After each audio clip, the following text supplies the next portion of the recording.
The middle way, balancing extremes in Buddhist teachings. Welcome, dear friends. Today, we explore a profound concept that has the power to transform the way we live our lives. It is the middle way, the core teaching of Buddhism that guides us to a path of balance, avoiding the extremes that can lead to suffering and disharmony. As we embark on this exploration, let us open our hearts and minds to the wisdom that can be found in the spaces in between. The middle way begins with the understanding that life is often a series of oscillations between polarities. You may have noticed how in your own life, a desire for pleasure can quickly turn into an aversion to pain, or how seeking wealth without restraint can lead to greed. The middle way teaches us that these extremes are like two sides of the same coin, and that by finding a balance, we can live in a state of peace and contentment. At the heart of the middle way is the story of Siddhartha Gautama, the Buddha, who lived a life of luxury and then extreme asceticism before realizing that neither path led to true enlightenment. His insight was that it's not through the indulgence of the senses, nor through their complete denial that one finds liberation, but rather through a balanced approach to life's experiences. In our lives today, we encounter many choices that pull us in different directions. Consider how often we are tempted to work to the point of exhaustion to achieve success, or conversely, how we might avoid effort altogether in the name of rest. The middle way suggests there is a harmonious path that allows for both diligence and relaxation, understanding that both are necessary for a fulfilled life. Now consider this. How often do you find yourself swinging from one extreme to another in your thoughts, emotions, and actions? It is a common human experience, but the middle way invites us to pause and consider a more centered approach. It teaches us to observe these tendencies without judgment, recognizing that within each of us lies the potential for balance. In practice, the middle way is not about finding a static point of balance, but about navigating the dynamic flow of life with awareness and flexibility. It is about being mindful of our actions and reactions, noticing when we are veering too far towards one extreme and gently guiding ourselves back towards equilibrium. This balance is beautifully encapsulated in the Noble Eightfold Path, which outlines the aspects of life where we must apply the middle way: right understanding, right intention, right speech, right action, right livelihood, right effort, right mindfulness, and right concentration. Each aspect is an invitation to find the middle ground between negligence and obsessiveness, between denial and indulgence. In right understanding, for example, we seek to grasp the true nature of reality without falling into the trap of dogmatic beliefs or skeptical dismissal.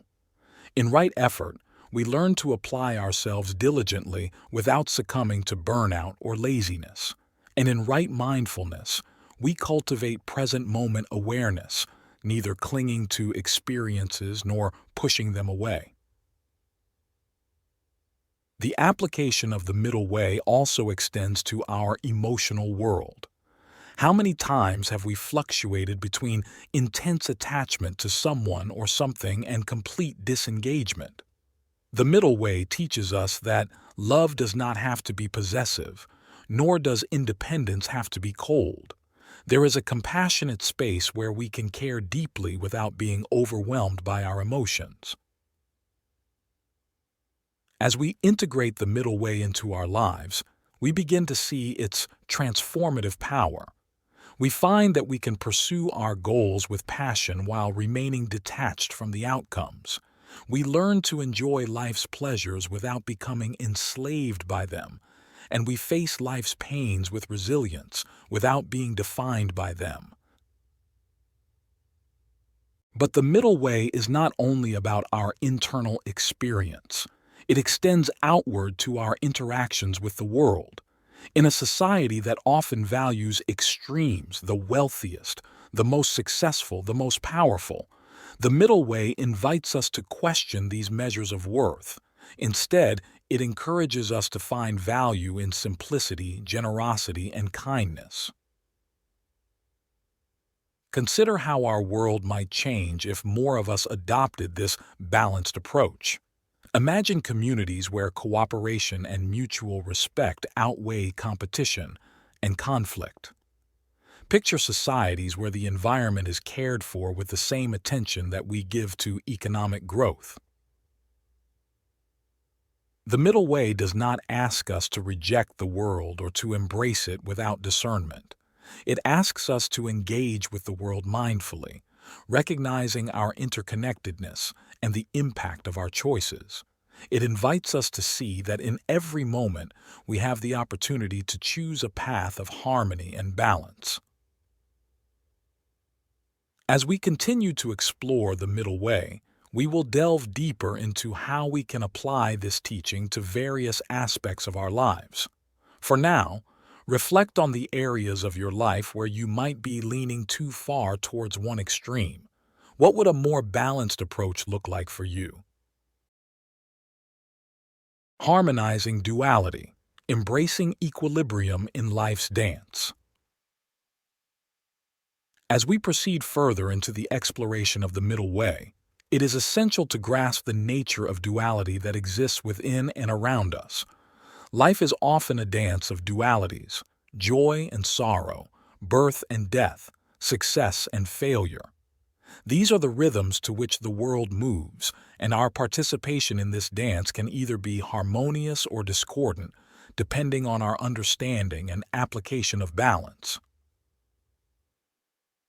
The middle way implores us to view these dualities not as battles to be won, but as partners in a dance from which we can derive wisdom and growth.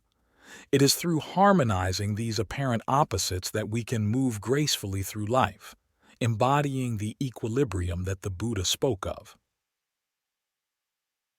In relationships, for instance, we often find ourselves pulled between the desire for closeness and the need for space. The middle way teaches us that we can have both, that it is possible to cultivate deep connections while also honoring our individuality. We can give generously of ourselves without losing who we are, and we can assert our needs without diminishing the needs of others. Turning to our professional lives, many of us have experienced the pressure to achieve at all costs. The middle way reminds us that while ambition is a powerful motivator, it must be tempered with compassion and ethical conduct. Success need not come at the expense of our well-being or the well-being of others. We can strive for excellence and maintain our integrity, finding satisfaction in our work beyond the accolades and material rewards. In the realm of personal development, the middle way encourages us not to be complacent with where we are, yet also not to be overly critical of our shortcomings. It is a call to strive for improvement while practicing self-acceptance, understanding that our worth is not contingent upon being perfect. We can acknowledge our flaws and work on them without harsh self-judgment, allowing the space for growth and learning. When it comes to our spiritual practices, the middle way steers us away from spiritual materialism, the use of spirituality as yet another means to achieve status or identity. Instead, it invites us to engage in spiritual practices as a means of inner transformation, not as a badge to be flaunted or as an escape from the world. We can be devout in our practices without becoming fanatical, maintaining a grounded presence in the world. This balance is also critical in the way we handle our emotions. How often have we felt the urge to suppress emotions like anger or sadness, deeming them negative? The middle way teaches us that all emotions have their place and can serve as teachers if we approach them with mindfulness and curiosity. We learn to experience our emotions fully without becoming overwhelmed by them, to express them without causing harm, and to let them go when they have served their purpose. In considering the middle way, it is important to recognize that it is not a one-size-fits-all solution, nor is it a call to mediocrity or indecision.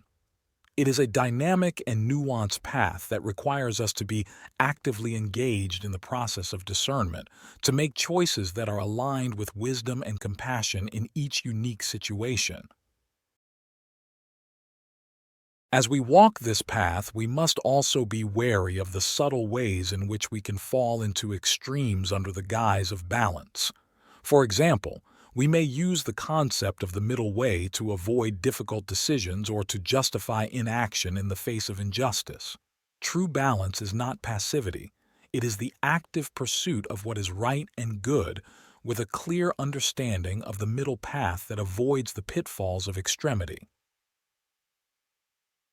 Now, let us turn inward for a moment. In the quiet spaces of your heart, what do you find when you release the pull of extremes? Is there a sense of spaciousness, a tranquility that arises when you are not being pushed and pulled by competing desires? This is the space where the middle way resides, and it is from this place that we can make our most balanced and wise decisions. As you navigate the rest of your day, carry with you the awareness of the middle way. Notice when you are being drawn towards an extreme and gently remind yourself of the possibility of balance. In each choice, in every moment, the middle way offers us a compass by which to steer our course, leading us towards a life of harmony and peace. The tranquil equinox, navigating life's ebb and flow with grace. As we venture further into the essence of the middle way, we come to understand how it serves as a guiding star in the ebbs and flows of our existence. The middle way assures us that there is a serene equinox within us, a place where the dynamic balance of life's ceaseless motion can be met with grace and equanimity. Imagine the equinox, that moment of equilibrium when day and night are of equal length. It is a powerful metaphor for the balance we seek.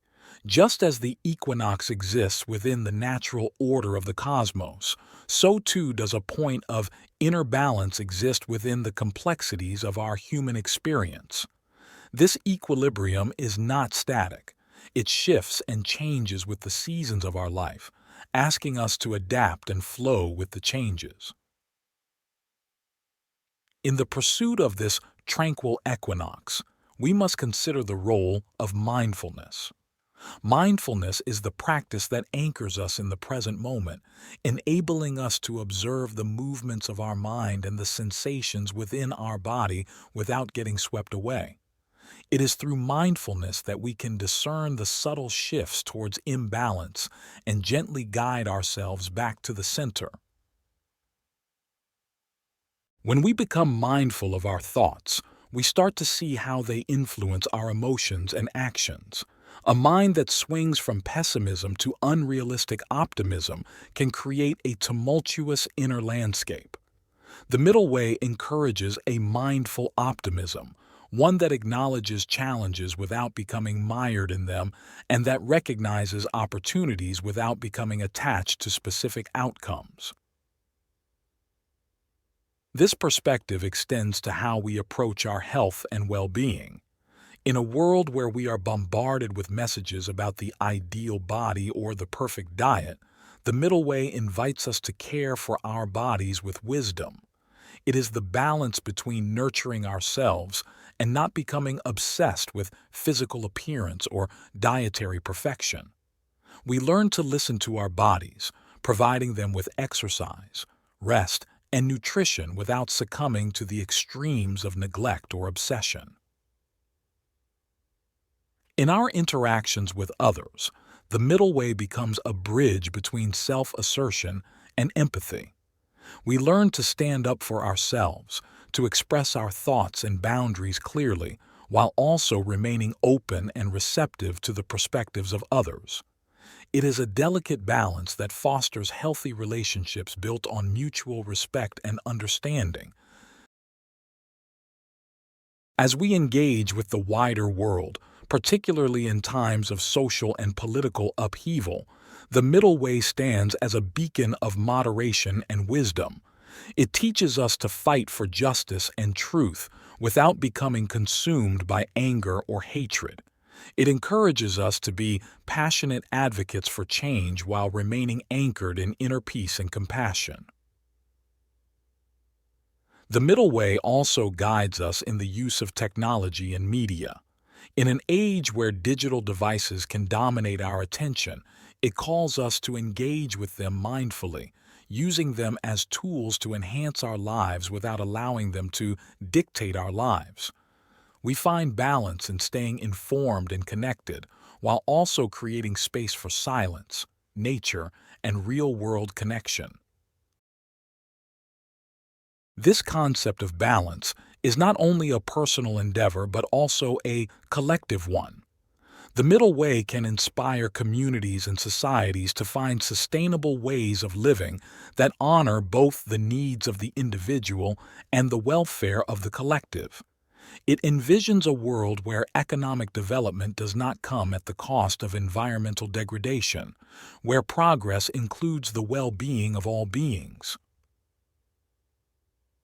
Let us now pause to consider the role of acceptance in the middle way. Acceptance does not mean resignation. It means recognizing the reality of the present moment without resistance. From this place of acceptance, we can make choices and take action that are aligned with balance and wisdom. We accept the changing nature of life, the impermanence of all things, and from this acceptance we can move with grace through the world. As we continue to explore the middle way, let us do so with the understanding that it is not merely a philosophical concept but a lived experience. It is the daily practice of observing our thoughts, feelings, and actions and steering them towards a centered place of wisdom. It is the quiet confidence that comes from knowing that within us lies the ability to navigate life's complexities with a harmonious heart. The symphony of symmetry, culminating the quest for inner and outer harmony. In the concluding segment of our journey through the middle way, we reach the crescendo of our narrative, the symphony of symmetry where inner peace and outer harmony converge, revealing the zenith of balanced living. This is the ultimate odyssey, not toward a destination but toward a continual process of becoming, of aligning with the music of the universe in its perfect pitch and rhythm. As we embrace this symphony, we recognize that the middle way is not a path of least resistance, but rather one of conscious engagement with life's complexities. It calls for the courage to be vulnerable and the strength to be gentle, the wisdom to lead and the humility to follow, and the insight to speak and the patience to listen. In the personal realm, this culmination translates to an authentic existence. We become attuned to our true selves, shedding the masks that we wear and the roles that we play. The middle way teaches us to honor our uniqueness while recognizing our interconnectedness with others. It is a dance between celebrating our individuality and contributing to the greater whole. Professionally, the symphony of symmetry finds its expression in work-life harmony. We pursue our careers with vigor while carving out time for rest and rejuvenation. The middle way reminds us that our value is not solely in our productivity, but also in our humanity. We strive for success while maintaining an ethical compass, ensuring that our achievements are not hollow but filled with purpose and meaning. In societal terms, the middle way becomes a beacon for progress that does not leave the vulnerable behind. It is an economic system that is robust yet equitable, a political climate that is assertive yet just. It is the recognition that true advancement is measured by the upliftment of the least among us, and that community well-being is inextricably linked to individual flourishing. The symphony of symmetry also plays out in our relationship with the environment. The middle way encourages a respectful partnership with nature, where we take only what we need and give back in equal measure. It is a sustainable existence that acknowledges the bounty of the earth while safeguarding its resources for future generations. As we find our place within this symphony, let us consider the role of gratitude. Gratitude is the heart's response to life's infinite gifts, a recognition of the beauty that surrounds us even amidst challenges. It is an appreciation for the melody of existence, the highs and the lows that compose the music of our lives. The middle way teaches us to live in a state of gratitude, not as a passive act but as a dynamic appreciation that propels us into action, into living fully and loving openly. As we draw this narrative to a close, let us reflect on the enduring echoes of the middle way in our daily lives. It is the gentle touch of a loved one, the kind word to a stranger, the quiet moment of reflection, and the loud cheer of celebration. It is the commitment to continue learning, growing, and balancing, no matter the obstacles we face. The middle way is not an end, but a beginning, a constant invitation to find harmony in the dissonance, peace in the turmoil, and equilibrium in the flux. It is the wisdom of knowing that in every ending there is a new beginning, and in every beginning, an ending waiting to unfold. As you step forward from this moment, carry with you the melody of the middle way. Let it guide you through the cacophony of life, and may it bring you to the tranquil spaces where the symphony of symmetry is most profound. May your journey be filled with the light of balance, the warmth of compassion, and the joy of harmony.